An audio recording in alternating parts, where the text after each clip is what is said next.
Hi friends, ಎಲ್ಲರಿಗೂ ನಮಸ್ಕಾರ. ಇವತ್ತಿನ ಒಂದು ವಿಡಿಯೋಗೆ ಸ್ವಾಗತ. ಇವತ್ತಿನ ಒಂದು ವಿಡಿಯೋದಲ್ಲಿ ಐಶರ್ನ 6016 ಗಾಡಿ ಮುಂದೆ ಇದ್ದೀನಿ. ಸೊ ಈ ಒಂದು ಗಾಡಿ ಹೇಗಿದೆ ಅಂತ ತೋರಿಸೋಣ ಅಂತೇಳಿ ಒಂದು ವಿಡಿಯೋ ಮಾಡ್ತಾ ಇದ್ದೀನಿ. ಸೊ ಮೊದಲಿಗೆ ನೀವು ನೋಡ್ತಾ ಇದ್ದೀರಾ, ಬೈ ರೋಡ್ ಬರೋ ಕಾರಣ ನಿಮಗೆ ಜಸ್ಟ್ ಹೆಡ್ಲೈಟ್ ಸಿಗ್ತಾ ಇದೆ, ಇಂಡಿಕೇಟರ್ ಸಿಗ್ತಾ ಇದೆ, ಲೋ ಬೀಮ್ ಎಲ್ಲ ಸಿಗಲ್ಲ. ಸೊ ಅದು ಫಿಟ್ಮೆಂಟ್ ಮಾಡ್ಕೋಬೇಕು. ನಿಮಗಲ್ಲಿ ರೇರಲ್ಲಿ ಒಂದು ಬಾಕ್ಸ್ ಕಾಣ್ತಿದೆ, ಆ ಬಾಕ್ಸಲ್ಲಿ ನೀವು ಕಂಪ್ನಿ ಕಡೆಯಿಂದ ಕೊಟ್ಟಿರ್ತಾರೆ, ಆ ಬಾಕ್ಸಲ್ಲಿಂದ ತೊಗೊಂಡು ಫಿಟ್ ಮಾಡೋವಂಥದ್ದು ಮಾಡ್ಬೋದು. ವೈಪರ್ ಎಲ್ಲ ಕೊಟ್ಟಿರ್ತಾರೆ. ಸೊ ಇದು ಬಂದುಬಿಟ್ಟು 6016 ಅನ್ನುವಂಥ ಮಾಡೆಲ್ ಆಗಿರುತ್ತೆ. ಸೊ ಈ ಒಂದು ಗಾಡಿಯ ಇಂಜನ್ ಬಗ್ಗೆ ಹೇಳೋದಾದರೆ VDX5 ವೋಲ್ವೋ ಇಂಜನ್ ಆಗಿರುತ್ತೆ. ಈ ಒಂದು ಗಾಡೀಲಿ ಇರುವಂಥ ಇಂಜನ್ ಬಂದುಬಿಟ್ಟು ವೋಲ್ವೋ ಇಂಜನ್. ಮ್ಯಾಕ್ಸಿಮಮ್ ಪವರ್ ಬಂದುಬಿಟ್ಟು 210 bhp, ಮ್ಯಾಕ್ಸಿಮಮ್ ಟಾರ್ಕ್ ಬಂದುಬಿಟ್ಟು 825. ಇನ್ನು ಈ ಒಂದು ಗಾಡೀಲಿ ನಿಮಗೆ ಹೇಳಬೇಕು ಅಂತ ಹೇಳಿದ್ರೆ, ಇದರಲ್ಲಿ ನಿಮಗೆ ಕಟೆ ಬ್ಲೇಡ್ ಬರಲ್ಲ. ಕಟೆ ಬ್ಲೇಡ್ ಬದಲಿಗೆ ಏರ್ ಸಸ್ಪೆನ್ಷನ್ ಕೊಟ್ಟಿರುವಂಥದ್ದು. ಫ್ರಂಟ್ ವೀಲ್ ಬಂದುಬಿಟ್ಟು ಡಿಸ್ಕ್ ಬ್ರೇಕ್ ಕೊಟ್ಟಿರುವಂಥದ್ದು. ಏರ್ ಸಸ್ಪೆನ್ಷನ್ ಏನು ಕೆಲಸ ಮಾಡುತ್ತೆ ಅಂತ ಹೇಳಿದ್ರೆ, ನಿಮಗೆ ಗಾಡಿ ಬಂದುಬಿಟ್ಟು ಒಳಗೆ ಕಸ್ಟಮರ್ಸ್ಗಳನ್ನ ಅಂದರೆ ಗುಂಡಿಗೆಲ್ಲ ಬಿದ್ದಾಗ ಜಾಸ್ತಿ ಎತ್ತಿ ಗಾಡಿ ಫುಲ್ ಶೇಕ್ ಆಗೋವಂಥದ್ದಾಗಿರ್ಬೋದು, ಎತ್ತಿ ಹೊಡಿತದಲ್ಲ, ಆ ಥರ ಎಲ್ಲ ಫೀಲ್ ಆಗಲ್ಲ. ಸೊ ಅಲ್ಲೇ ಬ್ಯಾಲೆನ್ಸ್ ಆಗುತ್ತೆ.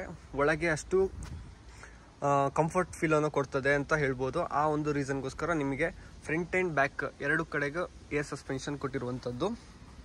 ಇನ್ನು ಇದು 24 ವೋಲ್ಟ್ನ ಬ್ಯಾಟ್ರಿ ಆಗಿರುತ್ತೆ ಇಲ್ಲಿ ಕೊಟ್ಟಿರುವಂಥದ್ದು. ಇದು ಚೇಂಜಸ್ ಆಗುತ್ತೆ ಬಾಡಿ ಬಿಲ್ಡ್ ಆದಾಗ, ಇದನ್ನ ಸೈಡ್ಗೆ ಇಟ್ಕೊಳ್ತಾರೆ. ಸೊ ಇವಾಗ ಟೆಂಪ್ರವರಿ ಇಲ್ಲಿ ಕೂರಿಸಿರುವಂಥದ್ದು. ಇನ್ನು ನಿಮಗೆ ಇಲ್ಲಿ ಒಂದು ಕಟ್ ಆಫ್ ಸ್ವಿಚ್ ಕಾಣ್ತಾ ಇದೆ. ಇದು ಬಂದುಬಿಟ್ಟು ಗಾಡಿ ಡೌನಲ್ಲೆಲ್ಲ ಓವರ್ ಸ್ಪೀಡಲ್ಲಿ ಔಟ್ ಆಫ್ ಕಂಟ್ರೋಲಲ್ಲಿ ಹೋಗೋದ ಥರ ಆಫ್ ಆನ್ ಮಾಡ್ಕೊಳ್ಳೋಂಥ ಒಂದು ಸ್ವಿಚ್ ಆಗಿರುತ್ತೆ. ಅದು ಎಲ್ಲಿ ಕೆಲಸ ಮಾಡುತ್ತೆ ಅಂತ ಹೇಳಿದ್ರೆ, ಇಲ್ಲಿ ನೋಡ್ತಾ ಇರ್ಬೋದು, ಇಲ್ಲಿ ನೋಡ್ಬೋದು ನೀವು. ಇದು ಬಂದುಬಿಟ್ಟು ನಿಮಗೆ ಗಾಡಿ ಓವರ್ ಸ್ಪೀಡಲ್ಲಿ ರನ್ ಆಗೋದ ಥರ ಕಂಟ್ರೋಲ್ ಮಾಡ್ತಾ ಇರುತ್ತೆ.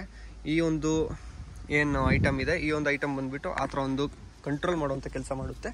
ಇನ್ನು ನಿಮಗೆ ಇಲ್ಲೊಂದು ಬಾಕ್ಸ್ ಕೊಟ್ಟಿರ್ತಾರೆ. ಇದರಲ್ಲಿ ವೈಪರ್ ಆಗಿರ್ಬೋದು, ಲೋಗೋಸ್ ಆಗಿರ್ಬೋದು, ವೀಲ್ ಸ್ಪ್ಯಾನರ್, ವೀಲ್ ರಾಡ್, ಆ ಥರ ಎಲ್ಲ ಈ ಒಂದು ಬಾಕ್ಸಲ್ಲಿ ಕೊಟ್ಟಿರುವಂಥದ್ದು. ಇನ್ನು ಏರ್ ಟ್ಯಾಂಕ್ಸ್ ಎಲ್ಲ ನೀವು ನೋಡ್ಬೋದು, 4C ಒಳಗೇ ಫಿಟ್ ಆಗಿರುವಂಥದ್ದು. ಇನ್ನು ಸ್ಪೇರ್ ವೀಲ್ ನೀವು ನೋಡ್ಬೋದು, ಈ ಒಂದು ಜಾಗದಲ್ಲಿ ಫಿಟ್ ಆಗಿರುವಂಥದ್ದು. ಇನ್ನು ರೇರಲ್ಲಿ ಬಂದುಬಿಟ್ಟು ಬ್ಯಾಲೆನ್ಸ್ ಆಗೋಕ್ಕೆ ನಿಮಗೆ ಎರಡು ಕಡೆಗಳಲ್ಲಿ ಕೊಟ್ಟಿರುವಂಥದ್ದು ನೋಡ್ಬೋದು. ಸೊ ಇದು ಬ್ಯಾಲೆನ್ಸ್ ಮಾಡುತ್ತೆ. ಹಿಂದೆ ಕೂತವ್ರಿಗೂ ಫುಲ್ ಕಂಫರ್ಟ್ ಫೀಲಲ್ಲಿ ಇರುತ್ತೆ. ಸೊ ಜಾಸ್ತಿ ಎತ್ತಿ ಎಸೆಯುವಂಥದ್ದು ಎಲ್ಲ ಮಾಡಲ್ಲ, ಅಷ್ಟು ಕಂಫರ್ಟಾಗಿ ಇರುತ್ತೆ ಅಂತ ಹೇಳ್ಬೋದು.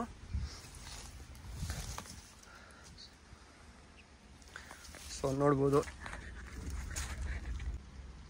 ಇನ್ನು ನಿಮಗೆ ಬ್ಯಾಕಲ್ಲಿ brake light, reverse light, indicators ಇವಿಷ್ಟು ಬರುವಂಥದ್ದು. ಸೊ ಇದು ಬಾಡಿ ಬಿಲ್ಡ್ ಆದಾಗ ಇನ್ನೂ 4C ಸ್ವಲ್ಪ ಹಿಂದೆಗೆ ಹೋಗುತ್ತೆ, ಸ್ವಲ್ಪ ಬಾಡಿ ದೊಡ್ಡದಾಗಿ ಬರುತ್ತೆ. ಸೊ ಇದು ದೊಡ್ಡ ಗಾಡಿ ಆಗಿರೋದ್ರಿಂದ ದೊಡ್ಡದಾಗಿ ಇದು ಮಾಡ್ಬೋದು. ಇನ್ನು ಇಲ್ಲಿ ನೋಡ್ತಾ ಇದ್ದೀರಾ, ಆ ಒಂದು ಐಟಮ್ನ ನೋಡ್ಬೋದು, ಇದು ಕಂಟ್ರೋಲ್ ಮಾಡುತ್ತೆ.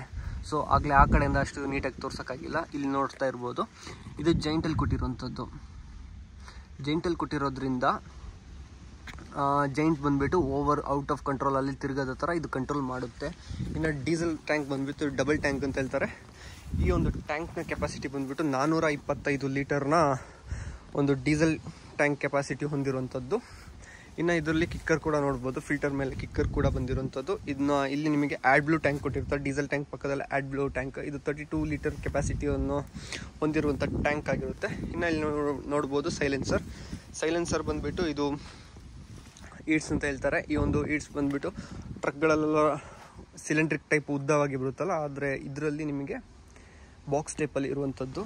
ಸೊ ದೊಡ್ಡ ಗಾಡಿಗಳಲ್ಲೆಲ್ಲ ಈ ಥರ ಒಂದು ಬರುತ್ತೆ. ಸೊ ಸ್ಮೋಕ್ ಔಟ್ ಆಗೋಕ್ಕೆ ನಿಮಗೆ ಇಲ್ಲಿ ನೋಡ್ಬೋದು ಕೊಟ್ಟಿರುವಂಥದ್ದು.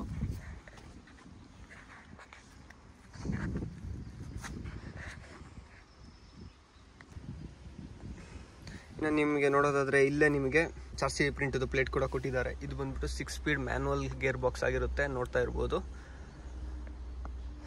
ಇನ್ನು ಸ್ಟೇರಿಂಗ್ ನೋಡ್ಬೋದು ಹೇಗಿದೆ ಅಂತ. ಈ ಸೀಟೆಲ್ಲ ಬಂದ್ಬಿಟ್ಟು ಜಾಸ್ತಿ ಹೇಳಕ್ಕೆ ಹೋಗಲ್ಲ, ಯಾಕಂತಂದರೆ ಸೀಟೆಲ್ಲ ಚೇಂಜಸ್ ಮಾಡ್ಕೋದು. ಕ್ಲಸ್ಟರ್ ನೋಡ್ಬೋದು ನೀವು ಹೇಗಿದೆ ಅಂತ. ನಾರ್ಮಲ್ ಟ್ರಕ್ಕಿಗೆಲ್ಲ ಕಂಪೇರ್ ಮಾಡಿದ್ರೆ ಇದು ದೊಡ್ಡ ಗಾಡಿಗಳಲ್ಲಿ ಕ್ಲಸ್ಟರ್ ಕಂಪ್ಲೀಟಾಗಿ ಚೇಂಜ್ ಆಗಿರುತ್ತೆ. ಈ ಒಂದು ಡಿಸೈನಲ್ಲಿ ಕೊಟ್ಟಿರುವಂಥದ್ದು ನೀವು ನೋಡ್ಬೋದು. ಸೊ ನಿಮಗೆ RPM ಆಗಿರ್ಬೋದು, ಸ್ಪೀಡ್ ಆಗಿರ್ಬೋದು, ಟೆಂಪ್ರೇಚರ್ ಆಗಿರ್ಬೋದು, ಮತ್ತು ಫ್ಯೂಲ್ದಾಗಿರ್ಬೋದು ಎಷ್ಟಿದೆ ಅಂತ ಚೆಕ್ ಮಾಡ್ಕೊಳ್ಳೋದಾದರೆ ಗೇಜ್ಗಳು ಇಲ್ಲಿ ಕೊಟ್ಟಿರ್ತಾರೆ. ಇನ್ನು ಕ್ಲಸ್ಟರಲ್ಲಿ ನಾವೇನೋ ಚೇಂಜಸ್ ಮಾಡ್ಕೋಬೇಕು, ಅದು ಇದು ಏನಾದರೂ ಚೆಕ್ ಮಾಡಿ ನೋಡ್ಕೋಬೇಕು ಅಂತಲೇ ಬಟನ್ಸ್ಗಳು ಇಲ್ಲೇ ಕೊಟ್ಟಿರುವಂಥದ್ದು ನೋಡ್ಬೋದು. ಈ ಒಂದು ಗಾಡಿಗಳಲ್ಲಿ ಈ ಇಂಥ ದೊಡ್ಡ ಗಾಡಿಗಳಲ್ಲಿ ಏನಾಗುತ್ತೆ ಅಂತಂದರೆ ರೀಜನರೇಷನ್, ಕೆಲವು ಗಾಡಿಗಳ ರೀಜನರೇಷನ್ನ ಸ್ವಿಚ್ ರಿಜೆನ್ಷನ್ ಮಾಡೋವಂಥ ಸ್ವಿಚ್ ಕೊಟ್ಟಿರ್ತಾರೆ. ಬಟ್ ಇಂಥ ದೊಡ್ಡ ಗಾಡಿಗಳಲ್ಲಿ ಮಾತ್ರ ರಿಜೆನ್ಷನ್ನ ಆಯ್ತಾ ಇದ್ದರೆ ಅದನ್ನ ಬೇಡ ಅಂತ ಹೇಳಿದ್ರೆ ಆಫ್ ಮಾಡೋ ಸ್ವಿಚ್ ಕೂಡ ಕೊಟ್ಟಿರುವಂಥದ್ದು ನೀವು ನೋಡ್ಬೋದು. ಇನ್ನು ಇಲ್ಲಿ ಕಟ್ ಆಫ್ ಸ್ವಿಚ್ ನೋಡ್ಬೋದು. ಕಟ್ ಆಫ್ ಸ್ವಿಚ್ ಬಂದುಬಿಟ್ರೆ ಸ್ಟೇರಿಂಗ್ ಕೆಳಗೆ ನಿಮಗೆ ಸಿಗುತ್ತೆ, ಡ್ರೈವರ್ನ ರೈಟ್ ಹ್ಯಾಂಡ್ ಸೈಡಲ್ಲೇ. ಇನ್ನು ಈ ಒಂದು ಗಾಡಿಯಲ್ಲಿ ABS ಕೂಡ ಇರುವಂಥದ್ದು. ಇನ್ನು ಇಕೋ ಪ್ಲಸ್ ಇಕೋ ಈ ಥರ ಮೂಡ್ಗಳು ಮೈಲೇಜ್ ಪರ್ಪಸ್ಸಿಗೋಸ್ಕರ ಇಕೋ ಪ್ಲಸ್ ಮೂಡ್ಗಳನ್ನ ಸಹ ಕೊಟ್ಟಿರುವಂಥದ್ದು ನೀವು ನೋಡ್ಬೋದು ಹೇಗಿದೆ ಅಂತ. ಇನ್ನು ಕಾಮನ್ ಆಗಿ ಎಲ್ಲ ಗಾಡೀಲಿರೋ ಥರನೇ ಕ್ರೂಸ್ ಕಂಟ್ರೋಲ್ ಕೂಡ ಇರುವಂಥದ್ದು. ಹೆಡ್ಲೈಟ್ ಆಗಿರ್ಬೋದು, ಕ್ರೂಸ್ ಬಂದುಬಿಟ್ಟು ಈಗಾಗಲೇ ನಾನು ವಿಡಿಯೋ ಮಾಡಿದ್ದೀನಿ ಕ್ರೂಸ್ ಹೇಗೆ ಆಪ್ರೇಟ್ ಆಗುತ್ತೆ ಅಂತ. ಸೊ ನೋಡ್ತಾ ಇರ್ಬೋದು. ಕ್ರೂಸ್ ಆದರೆ ನಿಮಗೆ ರೈಟ್ ಹ್ಯಾಂಡ್ ಸೈಡಲ್ಲಿ ಲಿವರಲ್ಲಿ ಸಿಗುತ್ತೆ. ಇನ್ನು ವೈಪರ್ ಆಗಿದ್ದರೆ ಇಲ್ಲಿ ಸಿಗುತ್ತೆ. ಇಂಜನ್ ಬ್ರೇಕ್ ಕೂಡ ನಿಮಗೆ ನೋಡ್ಬೋದು. ಇಂಜನ್ ಬ್ರೇಕ್ ಕೂಡ ಇಲ್ಲೇ ಇರುವಂಥದ್ದು. ಸೊ ಈ ಥರ ಮಾಡ್ಕೊಂಡ್ರೆ ಆನ್ ಆಗುತ್ತೆ ಇಂಜನ್ ಬ್ರೇಕ್, ಮೇಲೆ ಗೆಳ್ಕೊಂಡ್ರೆ ಆಫ್ ಕೂಡ ಆಗುವಂಥದ್ದು.